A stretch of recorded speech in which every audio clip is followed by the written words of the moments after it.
بسم الله الرحمن الرحيم. الحمد لله رب العالمين، ثم الصلاة والسلام على رسول الله صلى الله عليه وعلى آله وصحبه وسلم تسليما كثيرا.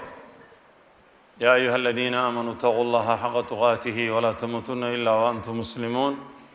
يا أيها الناس اتقوا ربكم الذي خلقكم من نفس واحدة وخلق منها زوجها وبث منهما رجالا كثيرا ونساء، واتقوا الله الذي تساءلون به والأرحام إن الله كان عليكم رقيبا. يا أيها الذين آمنوا اتقوا الله وقولوا قولا سديدا يصلح لكم أعمالكم ويغفر لكم ذنوبكم، ومن يطع الله ورسوله فقد فاز فوزا عظيما. أما بعد، ولا الليال إلهي وحن كبرينا الله صلاة هينقا أقبله سبحانه وتعالى.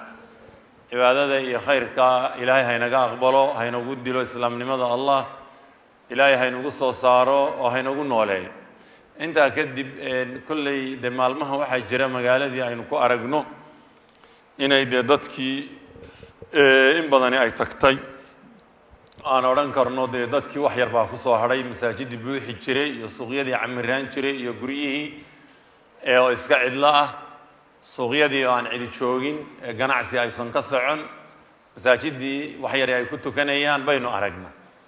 waxaana keenaya nafta oo waxa weeye amniga ayaa marka uu khalkhalo saas oo kale ay noqoto. qofku wuxuu la cararo waxa ugu qaalisan nafta. markuu nafta meel la helo marka wuxuu doonaa xarago iyo wuxuu cuno iyo wax la mid ah. waxaan rajaynayaa amnigii baa cidhiir galay.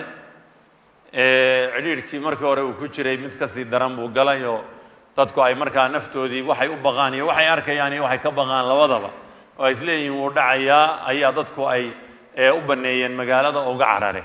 saa daraaddeed waxaynu leenahay mararkan oo kale waxaa yimaada waxyaalo kala go'a dadku ay kala go'aan oo ay cibaadadu kala go'do iyo khayrku dad badan bay cibaadada ka kaxaysa oo salaadii baad hadda arkaysaa iyadoo dayacan, dhalinyaro mudaharaadaysa oo salaadii aan tukanayn, oo waxaad arkaysaa dadkii oo qaar ay cibaadadii khafiifsanayaan, oo waxaad arkaysaa dadkii oo qaar ay waxyaalo badan oo shareecada islaamka aan ku banaanayn ay sahlanayaan.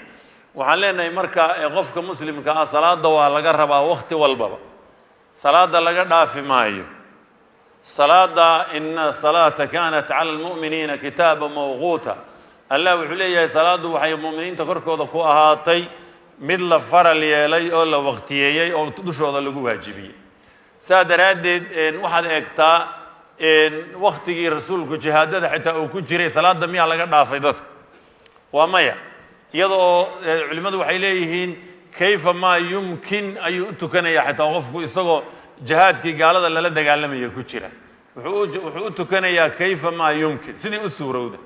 culimmadu way ka hadlaan marra hadday u suuroobayso inuu jamca ku tukado, jamcii oo xitaa la nadaaminayo oo la leeyahay qolada imaamka marka hore qolaa la tukanaysa ee salaada la xidhanaysa, qolana cadowga ayay markaa ku jeesanayaan. qoladaa salaada la tukatay imaamka ragcad quray la tukanayaan. imaamku marka uu ragcadda iyaga tujiyo wuu istaagayaa. markuu istaago qoladani salaadii way ka goosanayaanoo markay salaadii tukadaan laba ragcadood unbaa markaa waajiba salaadii afarta ahaaye markaasay iyagu baxayaanoo ciidankiiba is hortaagayaan. qoladii kalaa imanayso isagoo usii taagan weli bay salaada la xidhanayaan. hadda xitaa jamaacadii baa laga tegi waaya iyadoo gaalada la hortaagay. saa daraaddeed qofka muslimka waxaan leenahay ilaahay salaaduu kugu waajibiyey iyo khayraadka ha ka tegi. waxay kaloo sahlaysaa laba qoloo kastoo isqabta qoladii ilaahay u dhowaato unba adkaata. saa ogaada. sidaasna waa arrin saxiixa. waa qoladii ilaahay u dhowaata iyo khayraadka iyo cibaadada oo ilaahay raalli gelisa, qoladaasaa adkaata. marka waxaan leenahay insha allahu tacaala qofka muslimka ah waxaa looga baahan yahay inuu salaada ilaahay iyo cibaadada marna aanu ka tegin. qolo laga dhaafay oo muslimahoo la leeyahay qulquladii iyo dhib bay ku jireen ma jirto. rasuulku maalintii uu khandaqa qodayay calayhi salaatu wasalaam, maalintaasaa salaadii casar ayaa ka gaabatay oo ka gaadhi waayey. maxaana keenay? maalintuu khandaqa qodayay. maalintaa khandaqa uu qodayay nebigu sal allahu alayhi wasalam dhagax weyn baa saxaabadii ku soo baxay. waa godkii madiine markii lagu soo wareejiyey, dhufayska god toga weyna oo aan la isaga boodi karin. farduhu meel dheer bay isaga boodaan, ayna isaga tallaabi karin, qofkuna uusan ka boodi karin.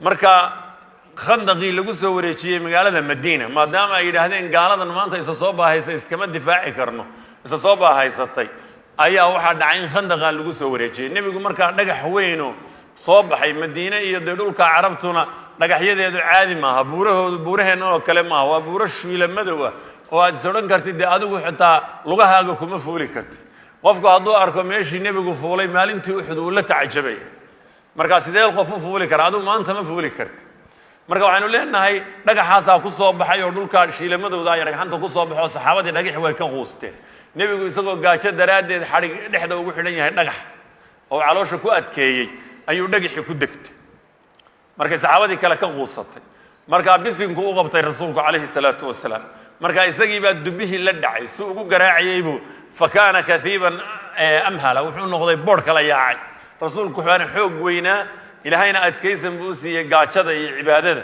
saa daraadeed dhagaxiisu u garaacayay buu kala firdhay markaasaa nabigu soo baxay markuu dhagaxii dhameeyay mise salaadii casarde qoraxdiiba waa tagtay markaasuu nabigu yiri mala allahu buyuutahum wa quburahum naara ilaahay guryahooda iyo qabriyadooda naarha ka buuxiyo nimankan gaale shaqaluuna can salaati al-wusta salaadii dhexe ayay naga mashquuliyeen wa halka loo soo qaato salaada casar inay tahay salaatu al-wusta marka xadiiska loo soo dalishaday kamid waxaanu leenahay insha Allah taala waxa jira dadkii qax iyo carar baa ku dhacay mashquul kala ku dhacay qaar baa mudaharaaday oo suuqyada yaacay wax gubaya waxaad arkaysaa salaadihii oo lagu jiro inay xataa qaylinayaan ay mudaharaadka wadaan marka mudaharaadkani salaada miyuu ka dhaafaya salaada miyaa lagaaga saamaxaya qaxa iyo guurista miyaa lagaaga saamaxaya maya salaadii waa laga raba ilaa la soo gaarsiiyay hadii diyaarad aad saaran tahay oo salaadii ku soo gasho ma dib baa loo dhigayaa may hadii salaada waqtigeedii ka tagayo xaggaad qiblada u malaynayso intaad u jeesato salaada xidho